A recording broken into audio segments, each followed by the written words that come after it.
All right, let's get right into here. Knicks versus Heat. I first off want to say, yes, the Knicks played the best defensive team in the league, but they couldn't hit the Cavs. Did they play the Lakers?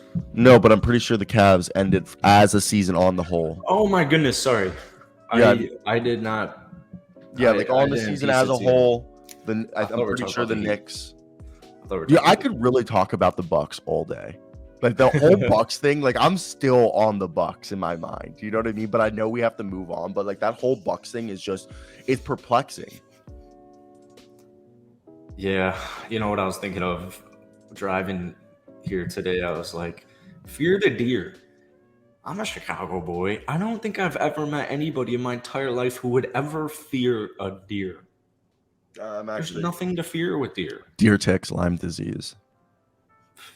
Not a fear. It's more of a tweak. It's not really. I mean, if you met someone with Lyme's disease, it pretty much sucks, bro. I'm kind of scared. Well, yeah, but like, I think your point went down wrong. I mean, if those deers have a bunch of deer ticks on them, that's a Lyme disease waiting to happen.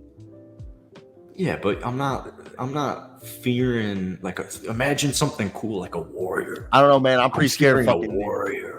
Okay. I'm scared of Heat. I got the Heat winning this. I think this could go to the earliest. This is a 6-game series, but I see this being a 7-game series. Heat take it because as good of a defensive team the Knicks are, I truly don't believe because their best defenders are arguably, Quentin Grimes, Emmanuel Quickley. Fuck, dude. Like those are good defenders, but we're not going to sit here and be like,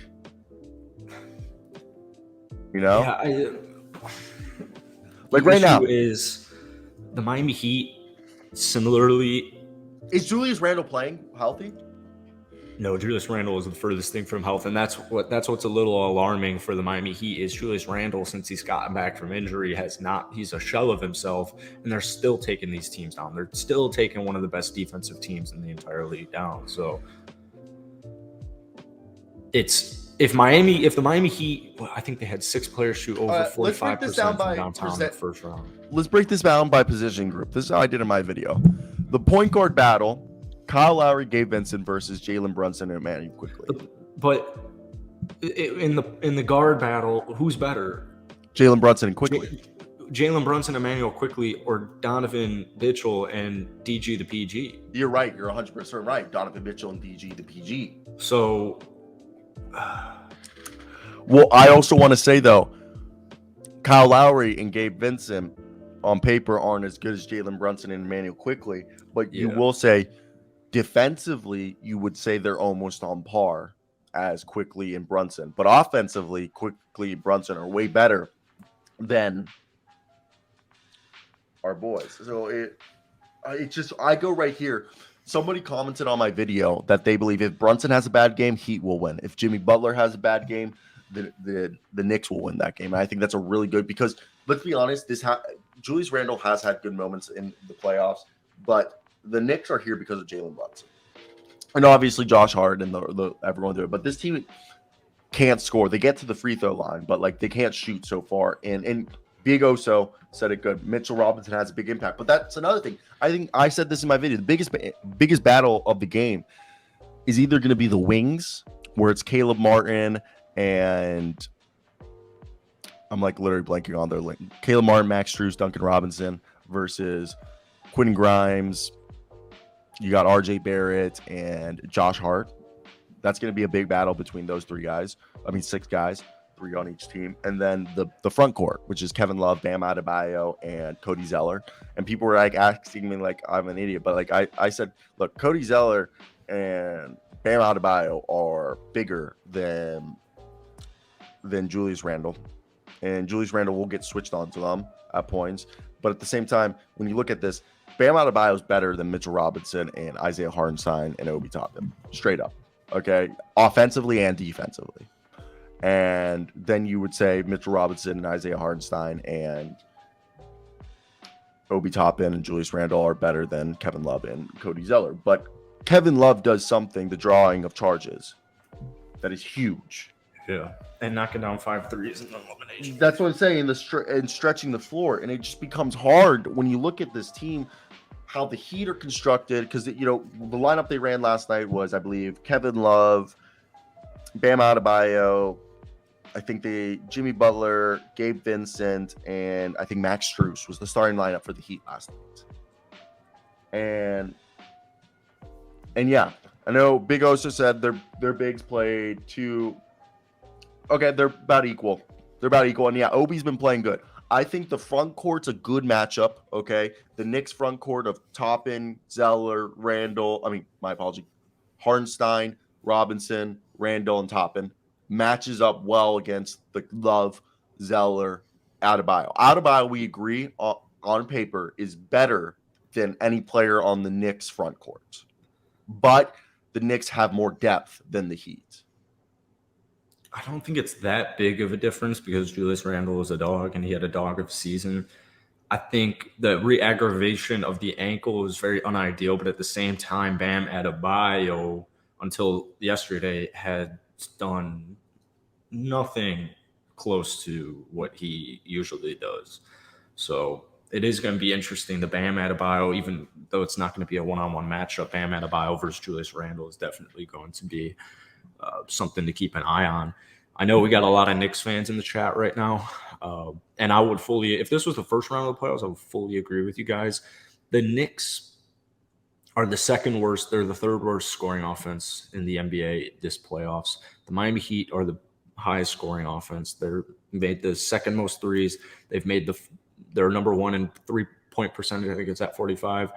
If the Miami Heat can continue to shoot the way they did in the last 5 games, which is something I'd never seen before with the way they shot the ball in the first half or the entire regular season.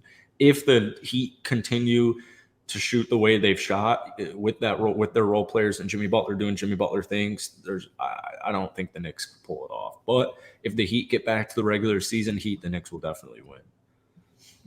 No, I definitely think this is going to be, obviously, Jimmy Butler, you can't bet against him. I think this is a 7-game series, but for me, what I think is the biggest thing right here, what we're going to be watching is Julius Randle's health. How does Jalen Brunson go up against Kyle Lowry? But I honestly think easily the front courts and the back courts match up well. This is going to be the between the margins. It's going to be the winged game, all right? You're going to be watching the Knicks. They're going to, can RJ Barrett, Josh Hart, and I guess Obi Toppin and Emmanuel Quickly, can those guys win the battle between them and the Heat's other, between the margins guys, which are Caleb Martin, Max Strus, and Duncan Robinson, and maybe a little Gabe Vincent, Yeah, those are Caleb Martin, Kevin Love. They're all super important in the series, just like the Knicks role players. So it's Jimmy Butler and the band of the Misfits. All right. Well, the actual quote was, I heard someone on Twitter was Jimmy Butler and the Undraftables. Someone put it. It's like, isn't that good? Like, doesn't that sound like a band name? They're like, this is Jimmy Butler's band. Jimmy Butler and the Undraftables was the tweet. That's such a good tweet, isn't it? Yeah, it sounds like Jimmy Butler did like a food promotion, and now they're just like running it. They're running with it. That's the slogan. He teamed up with some like Go-Gurt or whatever. I will say, I do think that is true. If the Heat win this, it can't just be Jimmy Butler. It's going to be every night somebody's going to have to help Jimmy Butler. I mean, first off, that's the other thing. The Miami Heat are the best 3-point shooting team in the playoffs. They're shooting like 35 threes a night, all right? And they're hitting like 16 of them. They are the best 3-point shooting team. Yeah, Duncan Robinson's shooting over 75%. I didn't bring that up because that's just ridiculous. But as a whole, this Heat team, part of the reason why they beat the Bucks, and this is how the Heat are going to win this. If the Heat win this, this is how the Heat, and this is what I said in my video. If the Knicks are going to win this, they're going to force the Heat to score inside and take away their perimeter shot. If the Heat are going to win this, they're going to clog the paint and take away the Knicks scoring inside the arc and force the Knicks to beat them by outshooting them. While the Heat are going to want to outshoot the Knicks. The Heat are going to shoot as many threes as possible and try to win this series by outshooting the Knicks, as they have been the best 3-point shooting team so far in the playoffs. Now, that's how I expect the Heat to win this, is they're going to shoot as many threes possible, play a very perimeter-oriented game with Jimmy Butler and Bam Adebayo being the guys attacking the inside. And then on defense, they're going to clog the paint and literally have Kevin Love and Bam Adebayo and Cody Zeller and Jimmy Butler all just sit in the paint and just be like, come on, Julius. Come on, Jalen. Come into the paint. The no SWAT zone. And that's the plan for the Heat. If the Knicks are going to want this, the Knicks are going to say, you can't shoot threes. We're going to leave the paint wide open. Test us. Go into the paint. We're going to force you not to be able to shoot threes. Go up, try to beat Mitchell Robinson at the rim. And then on offense, the Knicks are going to have to be able to attack the rim consistently and be able to space the floor and force, the Heat to play their game, which is attacking the rim in grueling style. Yeah, I agree, Big O. So the Heat need to shoot threes collectively as a team, and Jimmy Butler attacks the rim if they shoot threes. I agree with you. I need Bam Adebayo to figure it out. Yeah, Bam Adebayo had one good game, and that was game fucking. It was 5. last night. Yeah, triple-double. The Knicks, they're gonna snag those rebounds, and the Heat aren't. And so Bam needs to be Bam. They need to make threes, and Jimmy Butler needs to be Jimmy Butler. There's still no Tyler Hero, obviously. So, to be honest with you, my gut tells me Knicks? My gut tells me Knicks in 7. Yeah. Knicks in 7. All right. I'll be the hometown favorite as I'm moving to Miami. I'll take the Miami Heat, and it's really not just because of that. It's more in the sense that I think this is a 7-game series, maybe 6, but I really think it goes 7. And the reason why I say it's Jimmy Butler is it's very hard for me to bet against Jimmy Butler in a 7-game series. Mm-hmm. And I just got to go there. And the other thing is experience. I think there's more playoff experience on the Heat roster than like deep playoff experience than the Knicks. I don't think anyone on the Knicks has been to an NBA Finals or conference finals. Well, I don't know when the last time the Knicks made it past the first round. I think it had to have been at least a decade ago. What did Carmelo ever make it out the first round? But that was a decade ago. Yeah, that's what I'm saying. But did Carmelo ever make it out the first round? I don't remember. Oh, so are we saying decades ago? It might be 2013. Big Oso just told us. Okay, 2013. So yeah, it was with Carmelo a decade ago. Hit that like and subscribe button. They lost to Indy. That's what it was. Paul George Indy. Yeah, I remember second round because that led to this. Yep. Yeah, now it said it too. Yeah, 2013. Dude, thanks, boys. The scores in that Celtics series, the first round, 85-78, 87-71. Oh, dude, listen to this. Listen to this. Top Thibodeau and the Knicks so far this playoff series. Guess how many points they've averaged a game? 99.6. Yeah. 99.6 points a game so far in 5 playoff games. Yeah, not good. Don't get me wrong. Dude, I was getting ravaged by Knicks fans in that fucking video. I'm just going to honestly just stop looking at the comments at that video because they were like destroyed because I took the Heat. And literally what I've said in this video was what I said. What I've said in this stream is what I've said in the video. Have I sounded wrong? Or like, do I sound biased? I feel like I gave like arguments for both sides. Yeah, I try to not really read comments unless I know the... No, I don't really like in here. Like I know, look, you're not coming to this show if you just like throw on, Sports Center every night. David Clark put it up. Remember, defense wins championships. You're 100% right, David Clark. Defense does bring championships. And also, what's the best offense? Defense. And I agree, rebounding. I always say this: rebounding demoralizes your opponents. And yes, the Knicks are the better rebounding team.